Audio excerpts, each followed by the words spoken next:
जिस तरह से तेज़ी आई है, आज ही दाम करीब 4% बढ़ गए हैं, $80 के करीब पहुंच चुका है। और तेज़ी इसलिए आई है क्योंकि अमेरिका ईरान के बीच तनाव जिस तरह से बढ़ा है, ऐसे में हॉर्मुज़ से सप्लाई को लेकर चिंता एक बार फिर से बढ़ गई है। ईरान ने स्ट्रेट ऑफ हॉर्मुज़ बंद करने का दावा किया है। हालांकि अमेरिका का दावा है कि हॉर्मुज़ खुला हुआ है, लेकिन हकीकत ये है कि रविवार को यानी संडे को कल सिर्फ 6 जहाज़ हॉर्मुज़ से गुजरे हैं, जो पिछले 5 हफ्ते में सबसे कम जहाज़ों की आवाजाही है। तो उसी का इम्पैक्ट है, एंजाइटी है मार्केट में, तनाव है। तो प्रबल सेन जी, पहला सवाल तो मेरा आपसे यही कि आपको लगता क्या है, ताज़ा सिचुएशन को देखते हुए जो हॉर्मुज़ को लेकर सिचुएशन डेवलप हो रहा है, उसको देखते हुए क्रूड में क्या लग रहा है? नहीं देखिए, ऑब्वियसली सिचुएशन तो थोड़ी वरीइंग ही है। काफ़ी जून 18th का जो एमओयू फ्रेमवर्क हुआ था उसके बाद से हमने देखा था कि ग्रेजुअली अ, जो फ्लो है स्ट्रेट ऑफ हॉर्मुज़ से काफ़ी बढ़ रहा था। आई थिंक सबसे ज़्यादा किसी कोई एक दिन बीच में 34 वेसल्स भी वहाँ से निकले। हालाँकि ये फिर भी जो जब लड़ाई की शुरुआत हुई थी तब उसके पहले करीबन 110 से 120 वेसल्स हर दिन स्ट्रेट ऑफ हॉर्मुज़ के थ्रू पास करते थे। उसके कंपैरिज़न में फिर भी कम है, लेकिन 24 से 30 वेसल्स रेगुलरली फ्लो कर रहे थे स्ट्रेट से। एमओयू साइन होने के बाद काफ़ी अ, अटके हुए बैरल्स रिलीज़ हुए थे मार्केट में। वो एकदम से अटक जाना ऑफ कोर्स चिंता का विषय है।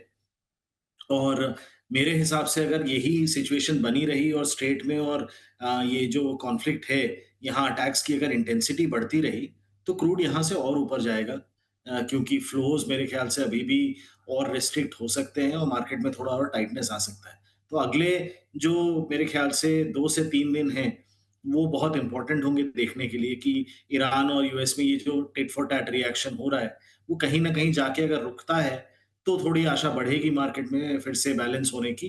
अदरवाइज़ ये सिचुएशन तो बहुत जल्दी वैसे ही बनती जा रही है जैसे लड़ाई की शुरुआत में थी, जो कि काफ़ी चिंता का विषय बन सकता है। ओके, लेकिन एक बात आप ज़रा बताएँ कि क्रूड का मार्केट, और हमने ये बात पहले भी कही थी कि पूरे युद्ध के दौरान और जो-जो डेवलपमेंट हुए, क्रूड ने उसी के अकॉर्डिंग रिएक्शन दिया। कभी पैनिक वाला रिएक्शन एक आध 2-3 बार आया बीच में, लेकिन उसके बाद हुँ। क्रूड का रिएक्शन बहुत सधा हुआ था। अभी भी सधा हुआ है। ये तनाव बढ़ने के बावजूद कच्चा तेल कोई पागलपन नहीं दिखा रहा है। जितनी तेज़ी आनी चाहिए इस खबर के दम पे उतनी ही आ रही है। अभी भी 80 के आसपास ही क्रूड घूम रहा है, कोई 90-100 नहीं चला गया है। तो इसका मतलब क्या एनर्जी मार्केट का जो अंडरलाइंग फंडामेंटल है, क्या वो अभी भी इतना स्ट्रांग है? मतलब स्ट्रांग से मतलब डाउनसाइड के लिए मैं बात कर रहा हूँ कि वेल सप्लाइड मार्केट डिमांड के अकॉर्डिंग, और ऐसे में कोई बड़ी तेज़ी आ जाए, 90 चला जाए या उसके ऊपर चला जाए, इसकी संभावना आपको कम दिख रही है? नहीं देखिए, अगर आपकी परमिशन हो तो मैं थोड़े से नंबर्स शेयर करूँ। लड़ाई के पहले जो टोटल क्रूड कंज़्यूम होता था दुनिया में वो करीबन 101 मिलियन बैरल्स अ डे था। उसमें से करीबन 19 मिलियन बैरल इस स्ट्रेट ऑफ हॉर्मुज़ के थ्रू फ्लो करता था। जब ये स्ट्रेट बंद हुआ तब ये पूरी की पूरी 19 मिलियन बैरल की सप्लाई एकदम से रुक गई या बिल्कुल नेग्लिजिबल हो गई। बीच में फिर धीरे-धीरे क्या हुआ, सऊदी अरेबिया ने एक पाइपलाइन है उनकी ईस्ट वेस्ट पाइपलाइन, जो वो अल्टरनेट के हिसाब से यूज़ करते थे, बहुत मतलब कभी-कभी यूज़ करते थे। उन्होंने उसको पूरी तरीके से एक्टिवेट किया और उस पाइपलाइन से करीबन 6 मिलियन बैरल्स दिन का उन्होंने फ्लो करना शुरू किया और उसी समय यूएई के पास भी एक पाइपलाइन थी जो कि फुजैरा पोर्ट जो कि स्ट्रेट को बाईपास करता है, वहाँ पे उसकी कैपेसिटी को भी ऑगमेंट किया और वहाँ से भी करीबन 1.5 मिलियन बैरल वहाँ से फ्लो होना शुरू शुरू किया। तो अगर हम फ्लोज़ की बात करें तो करीबन 7 से 8 मिलियन बैरल का फ्लो किसी तरह रिस्टोर कर दिया गया है, जो कि स्ट्रेट ऑफ हॉर्मुज़ को बाईपास करता है। इसका मतलब ये नहीं है कि स्ट्रेट की इम्पोर्टेंस कम है क्योंकि अभी भी 11 से साढ़े 11 मिलियन बैरल की अगर आप शॉर्टेज की बात करें, वो भी सिग्निफिकेंट है। लेकिन एटलीस्ट पूरा फ्लो बंद हुए सिर्फ 1 ही महीना मेरे ख्याल से मार्केट ने इम्पैक्ट देखा। दूसरी चीज़ जो मार्केट में हुई वो ये कि आपके ओईसीडी कंट्रीज़ जो इकोनॉमिकली डेवलप्ड कंट्रीज़ का एक ग्रुप है जो आईईए मैनेज करता है इंक्लूडिंग यूएस, उनके पास काफ़ी स्ट्रेटेजिक रिज़र्व्स थे।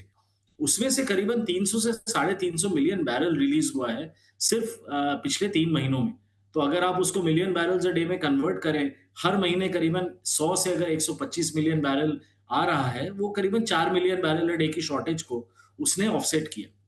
अभी की सिचुएशन में प्राइस बढ़ नहीं रहा है, उसका मेरे ख्याल से रीज़न ये है कि अभी भी कहीं पे ये होप है कि ये कॉन्फ्लिक्ट पूरी तरीके से उस इंटेंसिटी पे शायद नहीं चलेगा।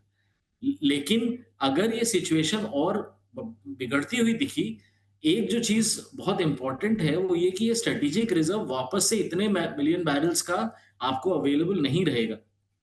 तो अगर क्रूड पूरी तरह से या स्ट्रेट पूरी तरह से रुकता है, मेरे हिसाब से अभी भी crude markets wait and watch mode में है। ये कहना देयरफॉर कि पूरा का पूरा रिएक्शन आ चुका है और इसके लिए क्रूड वापस स्पाइक नहीं कर सकता, मेरे ख्याल से ये थोड़ा ऑप्टिमिस्टिक है। और हम लोग सब होप करेंगे कि वही सिचुएशन इवॉल्व नहीं, नहीं, हो, सेन बट साहब, मुझे नहीं, नहीं नहीं, नहीं, लगता सेन कि साहब, इसमें सॉरी कोई डाउट नहीं है। शायद सवाल जो मैंने आपसे पूछा शायद वो ठीक तरीके से आप समझ नहीं पाए या मैं कन्वे नहीं कर पाया, वो अलग बात है। मेरा सवाल सिर्फ ये है कि क्रूड का मार्केट पूरी तरह से सिचुएशन पे रिएक्ट कर रहा है। अभी सिचुएशन आई कि हॉर्मुज से डिस्टर्ब हुआ है जहाज़ों की आवाजाही, तो उस पे मार्केट को जितना रिएक्शन देना था उतना ही दिया है। मतलब मैं ये कह रहा हूँ कि क्रूड का मार्केट कोई पागलपन नहीं दिखा रहा है। जैसे ही डील का ऐलान हुआ था, एक झटके में 70 के करीब आ गया ब्रेंट। तो मेरा कहने का मतलब ये है कि अभी जो सिचुएशन है हॉर्मुज को लेके, अभी हॉर्मुज पूरी तरह से बंद नहीं हुआ है, आज जहाज़ों की आवाजाही हो रही है, कम हो रही है, ये अलग बात है। मैं आपसे जानना चाह रहा हूं कि इसके अलावा जो बाकी के फंडामेंटल हैं क्रूड के, जैसे युद्ध से पहले हम ये बात कर रहे थे, बहुत सारे लोगों ने कहा था कि युद्ध खत्म हो जाएगा तो भी 90 के नीचे नहीं आएगा क्रूड, 80 के नीचे नहीं आएगा क्योंकि सप्लाई बहाल होने में बहुत लंबा वक्त लगेगा। लेकिन वो गलत साबित हुए, 70 के आसपास आ गया था ब्रेंट। मैं यही आपसे जानना चाह रहा हूँ कि क्या क्रूड के जो बाकी के फंडामेंटल हैं वो ऐसे हैं कि अगर ये मामला ठीक हो जाए तो एक झटके में दाम उतनी ही तेजी से नीचे आ जाएंगे? अगर ये डिस्प्यूट वापस से काम डाउन कर जाता है, तो आपकी बात बिल्कुल सही है, क्रूड शायद वापस मॉडरेट कर जाए। लेकिन फंडामेंटल्स की अगर बात करें, मैंने इसलिए फिर से कह रहा हूँ कि जो अप्रैल से जून में आपका जो डिसरप्शन हुआ, उसको बैलेंस करने में स्ट्रेटेजिक रिजर्व्स के रिलीज का प्लस चाइना में जो डिमांड में रिडक्शन हुआ है, उसका बहुत बड़ा हाथ था, जो कि अगर ये डिस्प्यूट वापस से वैसे ही बढ़ता है, उसकी वो अवेलेबिलिटी शायद उतनी नहीं रहेगी। इसके लिए बहुत ज़रूरी है कि ये डिस्प्यूट बहुत क्लोज़ली आई थिंक लोग वॉच कर रहे हैं। अभी के लिए मैंने वही कहा कि मार्केट शायद पूरी तरह से रिएक्शन उसने नहीं दिखाया है, क्योंकि अ, अभी लोगों का I think wait and watch mode है कि शायद ये उस लेवल पे शायद जो लड़ाई है फिर से ना पहुँचे और ईरान की शायद सिचुएशन या स्ट्रेट पूरी तरह से शायद बंद नहीं हो पाए, जो आपने मेंशन किया। राइट। तो मैं वही कह रहा हूँ कि स्ट्रेट फिर बंद हुआ तो क्रूड वापस से और बहुत तेज़ी दिखा सकता है। मैं ये वर्स्ट केस बोल रहा हूँ। बिल्कुल। तो मैं इसमें 2 सवाल, एक सवाल मतलब पूछ रहा हूँ आपसे। अगर स्ट्रेट पूरी तरह से बंद हुआ तो क्रूड का प्राइस क्या होगा? अगर स्ट्रेट खुल गया, सहमति बन गई, तब क्रूड का प्राइस क्या हो सकता है?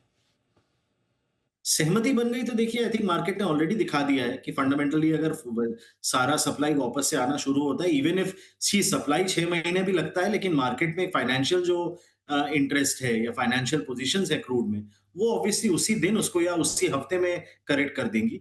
तो मेरे ख्याल से वापस से 70-75 की रेंज में क्रूड जा सकता है।